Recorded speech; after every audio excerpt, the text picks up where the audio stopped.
এই উম্মত তো এক নেকি দিয়া জান্নাতে যাবে। কয় নেকি দিয়া? একটা নেকি দিয়া জান্নাতে যাবে এই উম্মত। অন্য উম্মতের কথা জানি না আমি, এই উম্মত এক নেকি দিয়া জান্নাতে যাবে। নবীর একটা আদর্শের কারণে জান্নাতে যাবে। সিরত মানি আদর্শ, আর এটা আমরা কদমে কদমে মুহতাজ।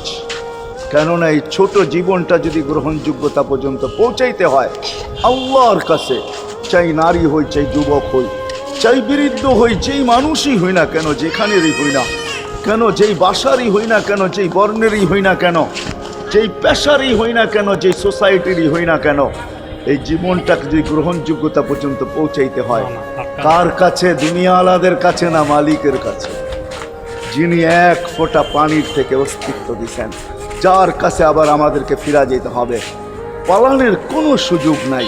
এই জন্যই কোরআন আমাদেরকে বোঝায় আইনাল মাফার। আল্লাহ বলতেছে কোথায় ভাগবে তুমি, বলো কোথায় ভাগবে? কবির কথাই সত্য, যদিও নাকি পালাও তুমি আকাশেতে লাগিয়ে সিঁড়ি লাগাও, যদি আকাশে চলে যাও তো আল্লাহ বলে তোমার বাগার কোনো সুযোগ নাই। কেননা ইল্লা বি সুলতান, ওইখানেও আমার রাজত্ব, এইখানেও আমার রাজত্ব, ডাইনো আমার রাজত্ব, বামে আগে পিছে উপরে নিচে সর্বত্র আমার রাজত্ব। আমার রাজত্বের বাহিরে যাওয়ার ক্ষমতা তোমাদের নাই। দ্বিতীয় কথা এটো, আইনা আনা মাআকুম আইনা মা কুনতুম, যেখানে যাবে ওইখানে আমি সঙ্গে থাকব, আমাকে দূর করতে পারবে না। যদি করো তাহলে তুমি থাকবে না, তোমার অস্তিত্বই থাকবে না। কেন আমাদের ভিতরে আল্লাহ নাই বট